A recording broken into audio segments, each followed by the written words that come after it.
திவ்ய தரிசனம் நேயர்களுக்கு என்னுடைய அன்பார்ந்த நமஸ்காரம். நான் உங்கள் விஜயானந்த். இன்று நம் பார்க்கவிருப்பது புரட்டாசி மாத பிறப்பு மற்றும் புரட்டாசி மாதத்தினுடைய சிறப்புகள் குறித்தும், எந்தெந்த சனிக்கிழமைகள் எந்தெந்த தேதிகளில் வருகிறது, அன்று செய்ய வேண்டியவை என்ன என்பது குறித்து பார்க்கவிருக்கிறோம். வாருங்கள்.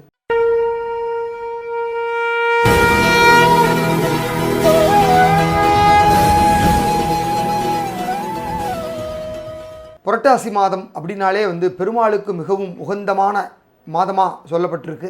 எப்படி மார்கழி மாதம் திருப்பாவை திருவம்பாவை பாடி பெருமாளையும் சிவனையும் வழிபடுறோமோ, அதே போல் ஆடி மாதத்தில் அம்மனை வழிபடுறோமோ, அதே போல் இந்த புரட்டாசி மாதம் என்பது பெருமாளுக்கு உகந்த மாதமாக சொல்லப்பட்டிருக்கு. இந்த திருப்பதியில் பிரம்மோற்சவம் அப்படிங்கிறது மிகவும் சிறப்பு வாய்ந்த ஒன்று. இந்த புரட்டாசி மாதத்தில் வரக்கூடிய அந்த பிரம்மோற்சவத்தில் கருட சேவை பார்க்குறதே ரொம்ப சிறப்பு வாய்ந்த ஒன்றா சொல்லியிருக்காங்க. அப்படிப்பட்ட இந்த புரட்டாசி மாதமானது நாளைய தினம், அதாவது 17/9/2025 புதன்கிழமை அன்று நமக்கு பிறக்கிறது. பொதுவாகவே புரட்டாசி மாதம் அப்படின்னாலே பெருமாளுக்கு மிகவும் சிறப்பு அப்படின்னு நான் சொல்லிட்டேன். அதுலேயும் புதன்கிழமை அப்படிங்கிறது கிழமைகளிலே மிகவும் சிறப்பு வாய்ந்த ஒரு கிழமை அப்படின்னா புதன்கிழமை தான் சொல்லுவாங்க. பொன் கிடைத்தாலும் புதன் கிடைக்காது அப்படின்னு சொல்லுவாங்க. அந்த மாதிரி சிறப்பு வாய்ந்த ஒரு நன்னாள் தான் நாளைய தினம் வரக்கூடிய கிழமை புதன்கிழமை. அதில் பெருமாள் பூஜை பண்ணால் ரொம்ப சிறப்பு வாய்ந்த ஒன்று. அது நமக்கு ரெண்டாவது ஒரு சிறப்பாக அமைஞ்சிருக்கு. அடுத்து மூணாவது பார்த்திங்கன்னா, நாளைய தினம் ஏகாதசி திதியும் அமையுது. அதாவது திதிகள்லேயே பெருமாளுக்கு உகந்த திதி அப்படின்னா ஏகாதசி திதி தான். ஏகாதசி அன்னைக்கு தான் விரதம் இருப்பாங்க பெருமாளை எண்ணி. அப்படிப்பட்ட ஏகாதசி திதி நாளைக்கு அமையப்பட்டிருக்கு. ஸோ புதன்கிழமை, புரட்டாசி மாதம், ஏகாதசி திதி, இந்த மூன்றுமே ஒன்றாக அமையப்பட்ட ஒரு நன்னாள் தான் நாளைய தினம். எனவே நாளைய தினம் பெருமாள் பூஜை பண்ணுறதுக்கு மிகவும் உகந்தமான ஒரு நல்ல நாள். இந்த பூஜையை எப்போ பண்ணலாம் அப்படிங்கிற நேரத்தை இப்போ பார்த்துடலாம்.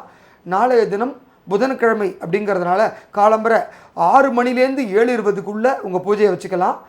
அது முடியாதவங்க காலை 9 மணிக்கு மேல் 10:20 மணிக்குள் உங்கள் பூஜையை வச்சுக்கலாம். இந்த ரெண்டுமே பண்ண முடியாது, எங்களுக்கு டைம் இல்லை, வேறு ஏதாவது டைம் இருந்தால் சொல்லுங்கள் அப்படின்னா நாளை மாலை 6 மணிக்கு மேலே உங்களுடைய பூஜையை வச்சுக்கலாம்.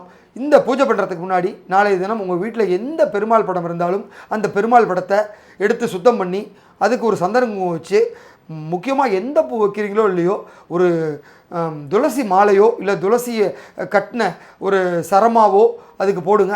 இல்லை அதெல்லாம் முடியாதுங்க எங்களால் அப்படின்னா வீட்டில் துளசி செடி இருந்தால் ஒரு 4 இணுக்கு துளசியை பிச்சு அந்த பெருமாள் ஃபோட்டோ மேலே வைக்கணும். அதுக்கப்புறம் சாமந்தி பூவோ ரோஜா பூவோ உங்களுக்கு என்ன பூ முடியுமோ அந்த பூக்களை வச்சு பெருமாளுக்கு உகந்த ஏதாவது ஒரு பிரசாதம், சக்கரை பொங்கலோ பாயசமோ இல்லை எதுவுமே முடியாது அப்படின்னாலே ஒரு பாலில் சக்கரை போட்டு பால் வைக்கலாம், இல்லை ஒரு வெத்தலைப்பாக்கு பழம் வைக்கலாம். இல்லை எதுவுமே முடியாது அப்படின்னா ஒரு கல்கண்டு திராட்சை வச்சு கூட நைவேத்தியம் பண்ணலாம். இதில் ஏதாவது ஒரு நைவேத்தியம் பண்ணி உங்களுக்கு தெரிஞ்ச பெருமாள் ஸ்லோகங்களை சொல்லி அவருக்கு ஒரு தூபதீப ஆரத்தி காமிச்சிட்டு உங்களுக்கு என்ன மனசில் பிரார்த்தனைகளோ அந்த பிரார்த்தனைகளை வேண்டிக்கிட்டால் நிச்சயமாக அந்த பெருமாள் உங்களுக்கு சகல அனுகிரகங்களையும் கொடுப்பார். அதோட மகாலட்சுமி தாயாரையும் மறக்காமல் சேர்ந்து வேண்டுங்க. முதல்ல பெருமாள் வரம் கொடுக்கறதுக்கு முன்னாடி தாயார்கிட்ட தான் நம்மளோட அனுகிரகத்தை வேண்டி வாங்கணும். தாயாரை நீங்கள் வேண்டி வரங்களை கேட்டிங்கனாலே பெருமாளும் உடனே கொடுத்துருவார். அப்படிப்பட்ட ஒரு அற்புதமான நாள் தான் நாளைக்கு. ஸோ புரட்டாசி மாத பிறப்பை ரொம்ப சிறப்பாக கொண்டாடுங்க. அடுத்து பார்த்திங்கன்னா, இந்த புரட்டாசி சனிக்கிழமை அப்படின்னாலே ரொம்ப சிறப்பு வாய்ந்த ஒரு நன்னாள்.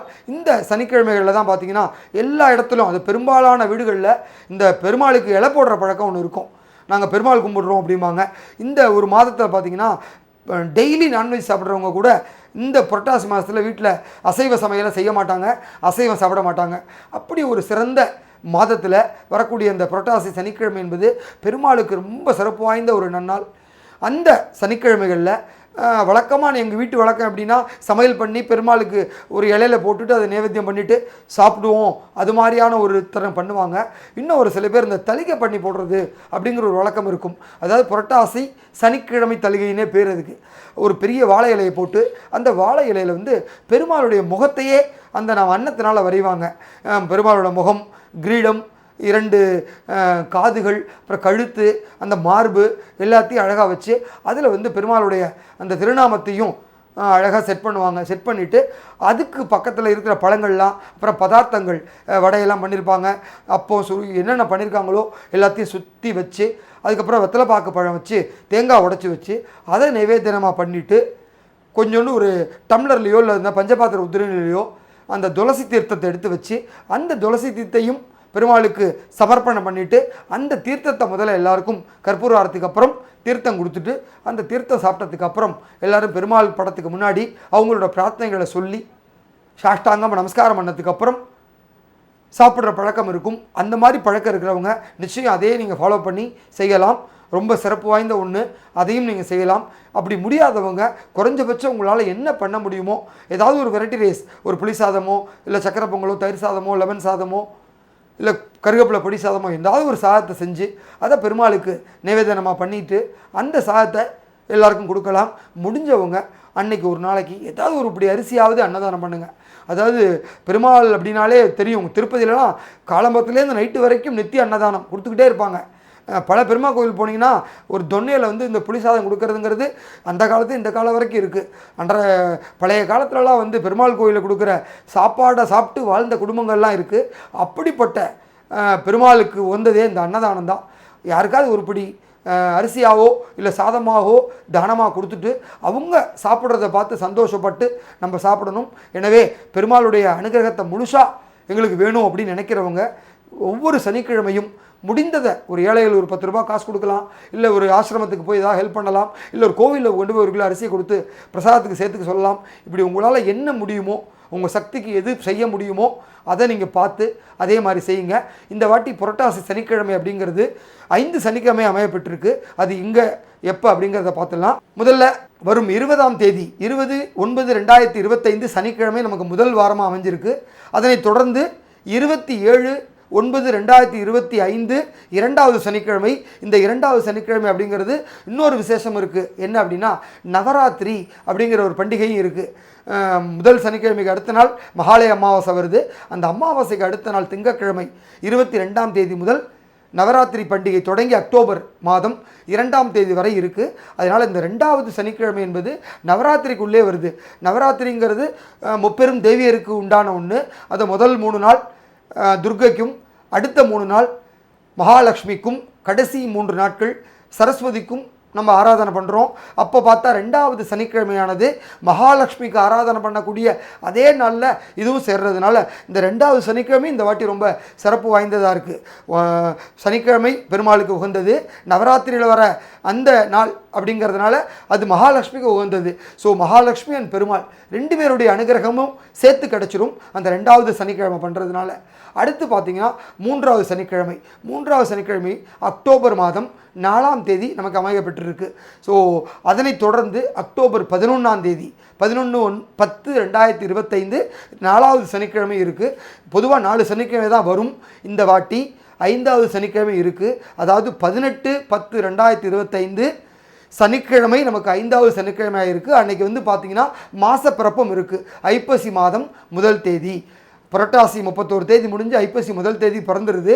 ஆனாலும் எப்படி நம்ம ஆடி மாதம் முடிஞ்சும் 5 வாரம் 7 வாரம் கொண்டாடுறோமோ ஆடி திருவிழாவை, அது மாதிரி புரட்டாசி 4 வாரம் முடிந்தாலும் 5வது வாரம் முதல் நாள் இரவு வரைக்கும் புரட்டாசி மாதம் இருக்கிறதுனால 5வது வாரத்தையும் புரட்டாசி சனிக்கிழமையாக கணக்கிட்டு 5 சனிக்கிழமை நம்ம கொண்டாடலாம்.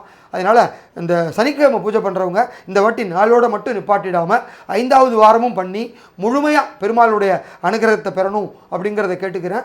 ஸோ இந்த ஒவ்வொரு சனிக்கிழமையுமே நான் மேற்படி சொன்ன மாதிரி உங்களால் எது முடியுமோ அதை பண்ணி எல்லாம் வல்ல அந்த பூதேவி ஸ்ரீதேவி சமேத சீனிவாச பெருமாளுடைய அனுகிரகத்துக்கு பாத்திரமாகணும் அப்படிங்கிறது கேட்டுக்கிறேன். இந்த புரட்டாசி மாதம் அப்படிங்கிறது செல்வ வளங்களையும் நமக்கு ஐஸ்வர்யத்தையும் வாரி கொடுக்குற ஒரு நன்னாள். பொதுவாகவே பெருமாள் அப்படின்னாலே கொடுப்பவர் தான் அர்த்தம். அப்படி கொடுப்பவர்கிட்ட நாம் மண்டிக்கிட்டு வேண்டி கேட்டால் அத்தனையும் நமக்கு கொடுப்பார்.